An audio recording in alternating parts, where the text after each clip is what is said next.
Welcome to खोलो किताब। आज हम क्लास 7 की वर्कशीट नंबर 29 करेंगे सामाजिक विज्ञान की, जो 17 नवंबर को आपको दी गई है। ये वर्कशीट हिंदी मीडियम के स्टूडेंट के लिए है। अगर आप इंग्लिश मीडियम के स्टूडेंट हैं तो यहाँ आपको एक लिंक दिख रहा होगा जिस पे आप क्लिक करके इंग्लिश में इस वर्कशीट को सॉल्व होते हुए देख सकते हैं, समझ सकते हैं। अगर आप चैनल पर नए हैं तो इसको सब्सक्राइब कर दें और वीडियो पसंद आने पर लाइक, कमेंट एंड शेयर करना ना भूलें। तो चलिए स्टार्ट करते हैं। सबसे पहले विद्यार्थी यहाँ अपना नाम लिखेंगे, यहाँ कक्षा अध्यापक का नाम हो जाएगा। तो इस वर्कशीट में भी हम आगे की चीज़ें फॉरवर्ड करेंगे जो पिछली वर्कशीट में भी हमने पढ़ा था, राज्य शासन कैसे काम करता है, तो उसी को आगे फॉरवर्ड बताया गया है क्या क्या चीज़ें होती हैं। भारत के हर राज्य में एक विधानसभा है। विधानसभा एक ऐसा स्थान होता है जहाँ सभी विधायक, चाहे वे सत्ता पक्ष के हों या विपक्ष के हों, विभिन्न बातों पर चर्चा करने के लिए मिलते हैं। कुछ विधायकों का दोहरी जिम्मेदारी भी होती है, एक विधायक के रूप में और दूसरा मंत्री के रूप में। विधायक तो स्पेसिफिक एरिया का होगा और मंत्री कौन सा होगा, पूरे उसका डिपार्टमेंट का होगा। जैसे किसी को ट्रांसपोर्ट मिनिस्टर बनाया है तो उसको अपने एरिया में जो विधायक वाली चीज़ें हैं वो भी देखनी है और साथ में मंत्री वाली चीज़ें भी देखनी होती हैं। और ये सब कोई बिल वगैरह पास करने या किसी चीज़ पर चर्चा करने के लिए विधानसभा में बैठते हैं। विधानसभा की बहसों में विधायक अपनी राय व्यक्त कर सकते हैं, संबंधित विषय पे प्रश्न पूछ सकते हैं या सुझाव दे सकते हैं कि सरकार को इस संबंध में क्या करना चाहिए। सदस्य इस विषय पर जो भी प्रतिक्रिया व्यक्त करना चाहें कर सकते हैं। इसके बाद मंत्री प्रश्नों के उत्तर देते हैं और सदन को आश्वासित करते हैं कि जरूरी कदम उठाए जा रहे हैं। तो ये सारी चीज़ें विधानसभा में होती हैं कि पहले विधायक अपनी, जो भी विधायक है जिसकी बारी मिलेगी, वो अपनी किसी चीज़, कोई समस्या के बारे में या कोई नया बिल आ रहा है उसके बारे में अपनी राय व्यक्त कर सकते हैं या सरकार से प्रश्न पूछ सकते हैं कि ये चीज़ ऐसी हो जाएगी तो इससे नुकसान होगा, तो इसके लिए हम क्या कदम उठा रहे हैं, ऐसी चीज़ें, सारी चीज़ें। और उसके बाद जब सब कुछ हो जाता है तो मंत्री जो इन प्रश्नों का उत्तर देते हैं जो आपके पूछ रहे होते हैं जिस डिपार्टमेंट के। अगर मान लो ट्रांसपोर्टेशन मिनिस्टर है तो आपके यहाँ किसी विधायक ने कहा कि हमारे यहाँ बस नहीं आ रही, बसों की कमी है, भीड़ ज़्यादा है, ट्रैफिक जाम हो जाता है, इस वजह से सारे सवाल पूछेंगे।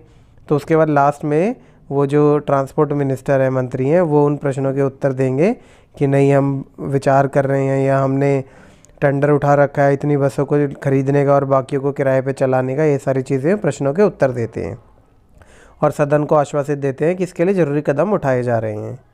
मुख्यमंत्री तथा अन्य मंत्रियों को निर्णय लेने होते हैं और सरकार चलानी होती है। जो मेन काम क्या होता है, मुख्यमंत्री देखते हैं और उनके द्वारा चुने गए मंत्री होते हैं वो निर्णय लेते हैं कि सरकार कैसे चलानी है, कौन सी योजना कब चालू करनी है और किस योजना से कोई लाभ नहीं हो रहा तो उसको कब बंद करना है। हम प्राय उन निर्णयों के बारे में सुनते हैं या समाचार चैनलों अथवा समाचार पत्रों में उन्हें देखते हुए पढ़ते हैं, मतलब बता देते हैं कि नई योजना आ रही है या पुरानी योजना हमने बंद कर दी है इत्यादि। हालांकि जो भी निर्णय लिए जाते हैं उन्हें विधानसभा में सदस्यों अथवा विधायक द्वारा अनुमोदित किया जाना होता है। मतलब जो भी वो निर्णय लेंगे तो वो विधायकों के वहाँ से पास होना ज़रूरी होता है। कुछ कानून ऐसे होते हैं या कुछ कानूनों में बदलाव होते हैं, वो आधे से ज़्यादा विधायकों से बात बन जाती है और कुछ में 2/3 विधायकों का भी समर्थन में होना बहुत ज़रूरी होता है। लोकतंत्र में विधानसभा सदस्य मंत्रियों व मुख्यमंत्री से प्रश्न पूछ सकते हैं, किसी महत्वपूर्ण विषय पर बहस कर सकते हैं, निर्णय ले सकते हैं, धन कहाँ खर्च किया जाना चाहिए आदि। ये सारी चीज़ें कौन करते हैं, लोकतंत्र में विधानसभा सदस्य। ये डिस्कशन के टाइम हो सकती है बातें। इस तरह मुख्य अधिकार विधानसभा सदस्य ही होता है। जो विधानसभा सदस्य होगा वही इन चीज़ों में बात करेगा और वही डिसीजन में सरकार की हेल्प कर सकता है, सुझाव दे सकता है, प्रश्न पूछ सकता है। वे लोग जो सत्ता में हैं उन्हें विधानसभा में उठाए गए प्रश्नों का भी उत्तर देना होता है। प्रश्न करने वाले लोगों को आश्वस्त करना होता है कि उचित कदम उठाए जा रहे हैं। इसके साथ साथ समाचार पत्रों व अन्य माध्यमों में भी इन विषयों पर चर्चा होती है जिसका उत्तर सरकार को देना होता है। जैसे प्रेस वार्ता में मंत्री मीडिया कर्मियों को सरकार द्वारा उठाए गए सभी नियमों के बारे में बताते हैं और कोई चीज़ डाउट होती है तो मीडिया कर्मी उस प्रश्न को पूछते हैं मंत्री से और वो उनका जवाब देते हैं। विधानसभा में चर्चा समाप्त होने के बाद एक प्रेस वार्ता भी बुलाई जाती है ताकि ज़रूरी जानकारी को आगे बढ़ाया जा सके आगे बढ़ाया जा सके का मतलब है कि जो जो आपने डिसीजन लिए हैं, ये जो आपको करना है, वो बाकी जनता तक भी बात बताई जा सके। प्रेस और मीडिया कर्मी बैठक में संबंधित किसी भी संदेह को स्पष्ट कर देते हैं कि कोई डाउट है कि ये ऐसा होगा तो वैसा होगा, तो उसके लिए प्रेस और मीडिया कर्मी जो बैठते हैं और वो प्रश्न पूछते हैं कि मंत्री जो जवाब देंगे उससे संदेह स्पष्ट हो जाता है। सभी जानकारी समाचार पत्रों में प्रकाशित होती है और टीवी चैनलों पर दिखाई भी जाती है। अब देखिए गतिविधि 1, अपनी पाठ्य पुस्तक में पातालपुरम की समस्या और उन पर चली बहस को पढ़िए। तो अगर जिनको नॉलेज है पातालपुत्र या जिन्होंने पढ़ लिया है वो तो आगे वीडियो स्किप कर दें, अगले क्वेश्चन पे आ जाएं आगे बढ़ा के। और जिन्होंने नहीं पढ़ी है तो मैं उनके लिए एक बार बता देता हूँ कि क्या क्या बात हुई थी वहाँ, और आप इसको वीडियो को पॉज करके भी पढ़ सकते हैं। तो इसमें समस्या क्या बताई गई है मेन, कि पानी की कमी हो रही है और काफ़ी लोग बीमार भी हो रहे हैं। नदी नाले पानी सूख गए हैं और दूसरी लोग दूर दूर से जाके लोगों को पानी लाना पड़ता है। जैसे उदाहरण के लिए उन्होंने बताया है कि पातालपुरम में 3 दिन में एक ही बार पानी की सप्लाई दी जाती है और मतलब जो उनके हॉस्पिटल है वो भी मरीजों से भरे पड़े हैं। मेन हैजा से पीड़ित बच्चों की है। हैजा एक नॉर्मल बीमारी होती है जो गलत खाना खाने से हो जाती है, बट उसके इलाज के लिए यहाँ पे दिक्कत हो रही है। टीवी समाचारों में भी जैसे बता रहे हैं इसी में कि हैजे से इतने लोग मर गए हैं, और उसकी मम्मी ने बोला है, एक लड़की जो है उसकी मम्मी ने बोला है कि बाहर का कोई भी कुछ ठंडा नहीं खाना क्योंकि हैजे की दिक्कत ज़्यादा हो रही है। फिर रास्ते में जाते हैं तो पुलिसकर्मी बताते हैं कि यहाँ पे तो ये रोड ब्लॉक है या बंद है। क्यों? क्योंकि रैली विधायक के यहाँ पहुँच गई है और विधायक का घर घेर लिया है उन्होंने, रैली वाले लोगों ने। और वहाँ पे कोई एक अपने अधिकारों की बात कर रहे होते हैं कि तुरंत स्वास्थ्य की स्थिति को ठीक नियंत्रण करने की ज़रूरत है, क्या कदम उठाए, विधायक जी ही जिम्मेदार हैं। तो वो बताते हैं कि ये सत्ता विपक्ष के हैं, ये प्रश्न पूछ रहे हैं हमारे बिहाफ पे विधायक से। तो यही सारी चीज़ हमने पढ़ी है, उसी का ये डिटेल बताई गई है। और ये आपकी जैसे ये विधानसभा का एक काल्पनिक चित्र टाइप है जिसमें बता रहे हैं कि कैसे डिस्कशन होता है, कोई प्रश्न पूछ सकता है और लास्ट में जो मंत्री होता है उस विभाग का, उससे रिलेटेड उसको उत्तर देने पड़ते हैं और आश्वासित करना पड़ता है। अब ये अलग अलग हैं विधायक भी चर्चा जैसे ये दिखाई गई है, इसी में चर्चा क्या क्या चल रही है। तो एक विधायक कहता है कि मेरे निर्वाचन क्षेत्र में 3 हफ्तों से हैजा के 15 से ज़्यादा लोगों की मृत्यु हो चुकी है और हैजा जैसी साधारण बीमारी ही को रोकने में सरकार असफल रही है। मतलब ये सवाल पूछ रहा है, स्वास्थ्य मंत्री के ध्यान खींचना चाहने के लिए कह रहा है कि स्थिति को नियंत्रण में ला सके।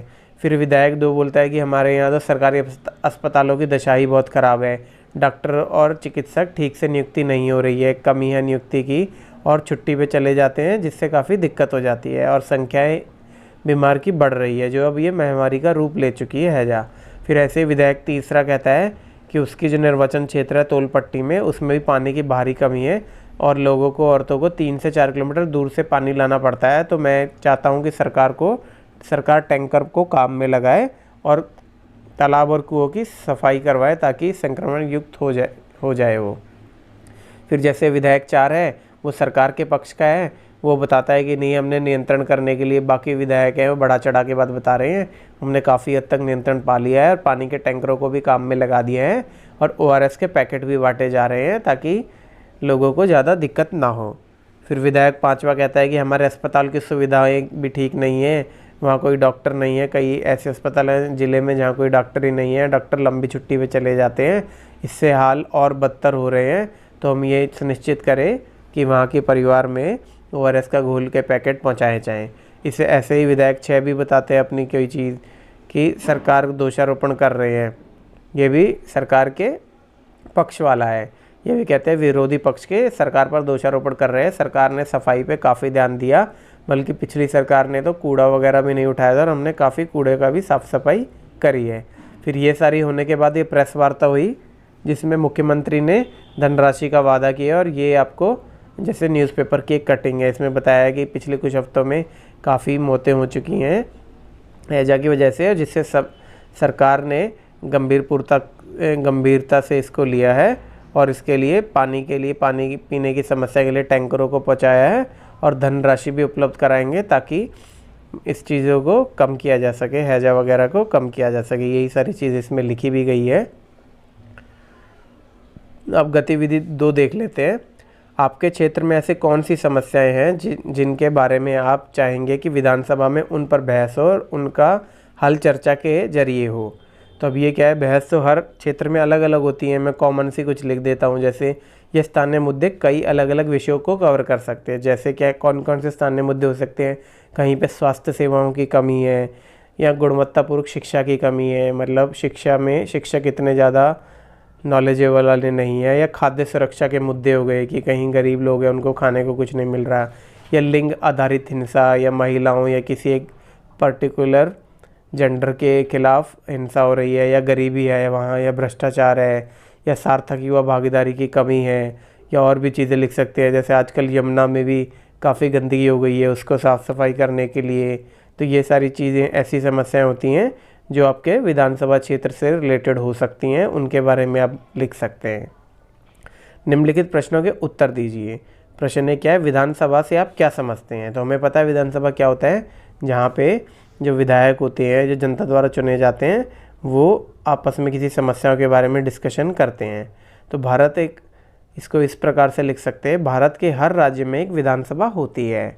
विधानसभा एक ऐसा स्थान होता है जहाँ सभी विधायक, चाहे वो सत्ता पक्ष के हों या विपक्ष के हों, विभिन्न बातों पर चर्चा करने के लिए मिलते हैं। और बातें किस प्रकार की होती है, कोई समस्या हो या कोई बिल पास करना हो, ये वाली इत्यादि। फिर प्रश्न नंबर 2 क्या है, प्रेस वार्ता क्यों बुलाई जाती है। प्रेस वार्ता आपको सरकार द्वारा किए जा रहे कार्यों की जानकारी प्राप्त करने के लिए किस प्रकार सहायक होती है। जब ये चर्चा हो जाती है उसके बाद प्रेस वार्ता बुलाई जाती है, ताकि आम लोगों तक कार्यों की जानकारी दी जा सके कि क्या क्या कार्य हो रहे हैं। और इसी प्रकार हम इसको इस प्रकार लिख सकते हैं, विधानसभा में चर्चा समाप्त होने के बाद एक प्रेस वार्ता बुलाई जाती है ताकि जरूरी जानकारी को आगे बढ़ाया जा सके। प्रेस और मीडिया कर्मी बैठक से संबंधित किसी भी संदेह को स्पष्ट करते हैं। सभी जानकारी समाचार पत्रों में प्रकाशित होती है और टीवी चैनलों पे दिखाई जाती है। तो ये सारी चीज़ें क्यों होती हैं, ताकि हमें पता लग सके इस समस्या के बारे में सरकार के क्या विचार हैं और वो किस प्रकार क्या चीज़ कर रही है, ताकि उस समस्या का हल शीघ्र से शीघ्र हो जाए। इसी के साथ हमारी ये वर्कशीट भी आज की कंप्लीट हुई। मिलते हैं नेक्स्ट वीडियो में नेक्स्ट वर्कशीट के साथ। Don't forget to like, comment, share and subscribe the channel. Thank you.